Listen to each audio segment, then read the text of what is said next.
Je suis très honorée et très heureuse que tu es là, toi, et aussi tous tes morts.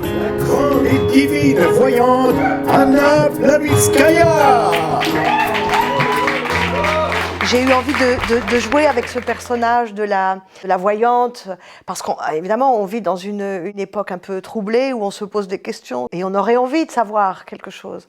Qui a écrit ça? Donc j'ai eu envie de rire avec ça, avec ces questions, qui sont des questions importantes, qui sont des questions existentielles, mais bon, puisque de toute façon, personne n'a de réponse réelle, je me suis dit qu'on pouvait au moins rire de ça. Et peut-être... je vois beaucoup de questions, peut-être je ne réponds pas à toutes, mais elles vont rejoindre les esprits. Peut-être tu as la réponse cette nuit ou demain, quelquefois en ouvrant un paquet de cornflakes, tu trouves la réponse dedans.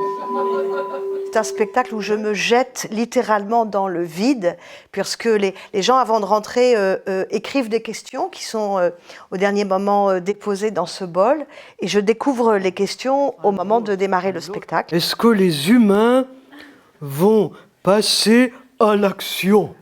J'espère bien qu'ils arrêtent. J'espère qu'ils arrêtent de passer à l'action quand on voit ce que ça a produit jusqu'ici. J'espère qu'ils arrêtent. Je n'ai aucune idée de ce que je vais chanter, de ce que je vais raconter, de ce qui va se passer, parce qu'en réalité, ça dépend complètement du moment, des questions du public et puis de mon inspiration et de l'interaction des esprits du lieu, bien évidemment. Le Père Noël, je ne réponds pas. La dernière fois, moi, répondre à cette question, j'ai des problèmes avec les parents. On vient avec des questions soi-disant pour avoir des réponses, et moi, j'ai soi-disant des réponses, mais je suis vraiment dans une grande fragilité, et je crois que c'est ça le plaisir, en fait. On est fragile ensemble, et fort ensemble, on pourrait dire.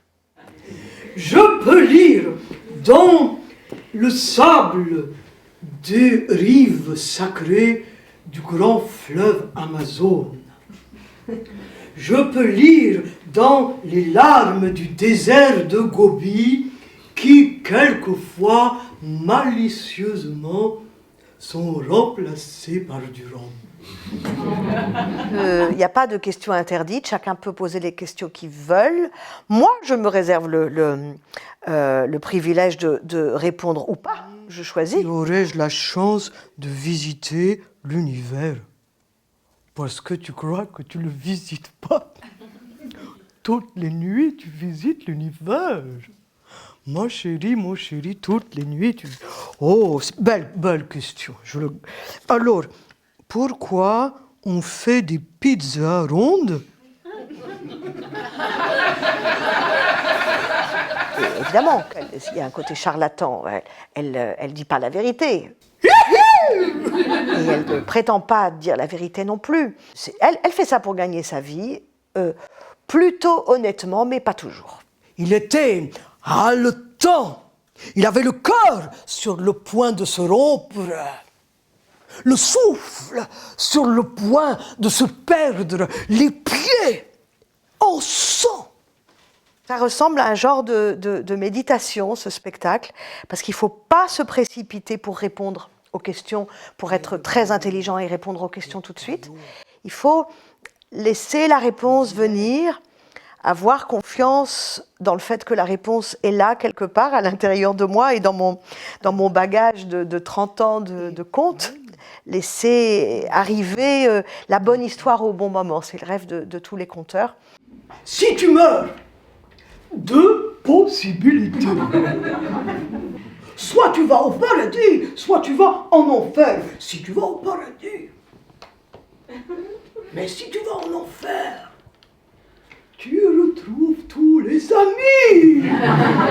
Alors, pourquoi tu t'inquiètes? Spectacle absolument tout terrain. Alors le format change en fonction des lieux. à l'ambiance du lieu, du festival et de pourquoi je suis là en réalité.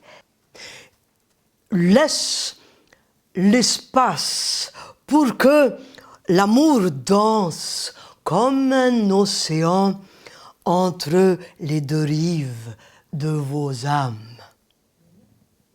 Il y a dans le répertoire des conteuses et des conteurs vraiment un univers très vaste. On n'a jamais le loisir de passer d'une chose à l'autre d'habitude.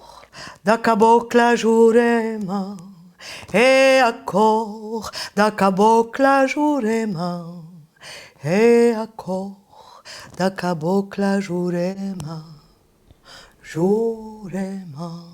Je fais confiance au fait qu'il y a forcément une histoire qui va se présenter, et toute seule.